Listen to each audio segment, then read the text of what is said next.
10 साल पहले वो दिसंबर की ही रात थी। 10 साल बाद वो दिसंबर की आखिरी रात थी। 10 साल पहले वही दिल्ली थी, वही दिल्ली की सड़कें थी। 10 साल बाद भी वही दिल्ली थी और वही सड़कें थी। 10 साल पहले एक बस थी, 10 साल बाद एक कार थी। 10 साल पहले वो बस दिल्ली की सड़कों पर कई किलोमीटर तक दौड़ती रही। 10 साल बाद एक कार उसी दिल्ली की सड़कों पर कई किलोमीटर तक भागती रही। बस फर्क इतना था कि 10 साल पहले एक बस में निर्भया की इज्जत लूटी जा रही थी और 10 साल बाद एक कार अंजलि को घसीटती जा रही थी। सिर्फ लिखने के लिए नहीं, बल्कि सचमुच लिख रहा हूं कि 10 साल पहले की निर्भया के जख्मों के बाद किसी के जख्मों का हिसाब लिखने में दूसरी बार हाथ इतने कांप रहे। क्या कहूं उसके जख्मों के बारे में, सुनने के लिए भी कलेजा चाहिए।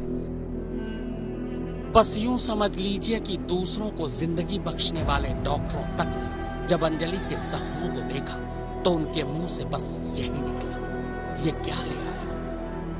मतलब भेजा नहीं था। उसके बाद जो लंग्स थे सर, उसकी पोजीशन मतलब डिसलोकेट हो गए थे अपनी जगह से। उसके बाद उसकी बैक ऑफ द स्किन जो थी वो पूरी ख़त्म हो चुकी थी। मुझे लगता है शायद 1 इंच भी स्किन जो है बैक पोर्शन में नहीं थी। जब इन्वेस्टिगेशन ऑफिसर ने मुझे कुछ पिक्स दिखाए तो सिर्फ उसका ये वाला पोर्शन जो था वो प्रोटेक्टेड था। इसके अलावा स्कल पूरा खुल चुका था, दोनों पैरों की हड्डियाँ वगैरह जो हैं वो ख़त्म हो चुकी थी। तो जो उसके साथ जो हुआ है वो मुझे लगता है कि कभी भी भगवान ना करे किसी भी साथ हो। आंखें नम होती हैं, यह हम सबको मालूम है। आंखें रोती हैं, ये भी हम सब जानते हैं। पर 2 घंटे तक इतवार की उस सर्द रात और पथरीली सड़क पर घिसटती, नुचती, घुसटती अंजलि के जख्मों की अगर पूरी हकीकत आपको बता दूं तो यकीन मानिए आप या आपकी आंखें नहीं बल्कि खुद आंसू ही रो पड़ेंगे। 45 किलो की अंजलि थी, वो 15 किलो का कंकाल बन गया। अंजलि के जिस्म में जितना लीटर भी खून था सड़क पी चुकी थी। सर से लेकर छाती, छाती से लेकर पीठ, पीठ से लेकर पैरों तक सिर्फ पथरीली जख्मों के ही निशान थे। जिस्म पर नहीं बल्कि 45 किलो से 15 किलो की हो चुकी अंजलि की कंकाल पर। अंतिम संस्कार के वक्त घर वाले तो यही नहीं समझ पा रहे थे कि वो किसका अंतिम संस्कार कर रहे हैं। जब क्रीमेशन हो रहा था तो फैमिली को समझ नहीं आ रहा था कि हम क्रीमेशन कर किसका रहे हैं, क्योंकि वो तो ऑलरेडी कंकाल बन चुकी थी। यकीन मानिए खुद मौत भी हैरान होगी कि वो अपने साथ कैसी मौत ले जा रही है। ये मौत सिर्फ अंजलि की नहीं है बल्कि ये मौत पूरी इंसानियत की मौत है।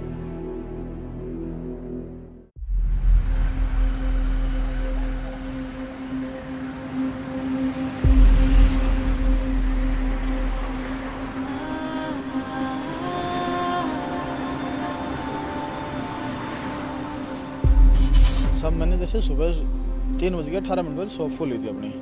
मैंने देखा, मैंने तभी इमरजेंसी कॉल किया 112 नंबर पे।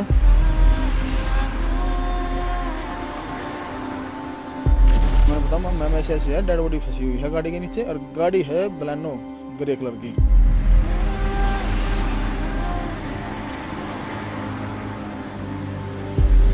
उसने पूछा मेरे से कि डेड बॉडी है, आप कफन में है डेड बॉडी या वैसे है? माँ कफन में नहीं है, नग्न अवस्था में है।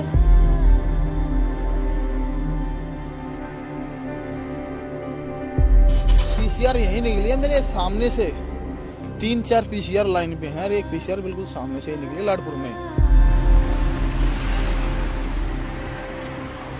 पीसीआर एक कराड़ा मिली है अपने को, एक यहाँ बेगमपुर मिली है। बेगमपुर वाले से तो मैंने, माँ जनाब ये गाड़ी वो है जिसके नीचे डेड बॉडी फंसी हुई थी पिछले 2 घंटे से, अब इसको रोको, पकड़ो इसको।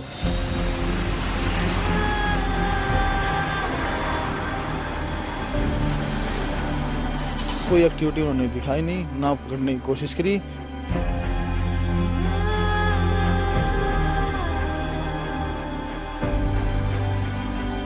मैंने भाई बोला मैं गाड़ी निकाल जल्दी से, और मैं ऐसे डेड बॉडी है उस गाड़ी के पीछे, नीचे की डेड बॉडी फंसी है, मैं उसका पीछा कर। वो इतना 400-500 मीटर आगे निकली गाड़ी अपनी से। मैं स्कूटी लेके मैं गाड़ी के पीछे हो लिया। यहाँ से 2 किलोमीटर 2.5 किलोमीटर आगे से उसने यहाँ ये क्या हराय सिंह मॉल है, उसके सामने से फिर गाड़ी घुमा दी।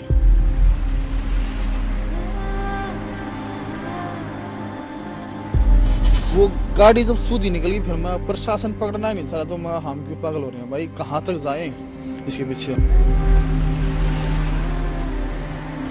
हमने फिर गाड़ी घुमा दी, मगर हम तो पकड़ नहीं सकते, प्रशासन पकड़ नहीं रहा, कहीं तक नहीं जाना। फिर तो मैं वापस घूम लिया। उसके बाद फिर मैं 5 बजे दुकान में पहुंचा हूँ।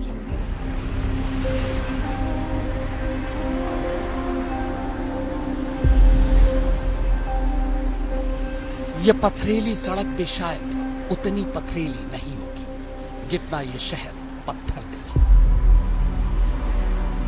पथरीली सड़क सिर्फ जिस्मों को खरोंच सकती है, उन्हें बेजान बना सकती है, उन जिस्मों से रूह को आजाद कर सकती है। मगर जब पथरीली सड़क की वही जकड़न जिस्म के रास्ते दिल में उतर जाए तो फिर उस मौत को कोई ताउम्र नहीं भूल सकता। आज हम आपको पत्थरों में जकड़ी पथरीली हो चुकी 23 साल की एक जवान मौत की ऐसी दास्तान सुनाएंगे जिसे देखने और सुनने के बाद आप भी बस यही पूछेंगे कि ये किसकी मौत है।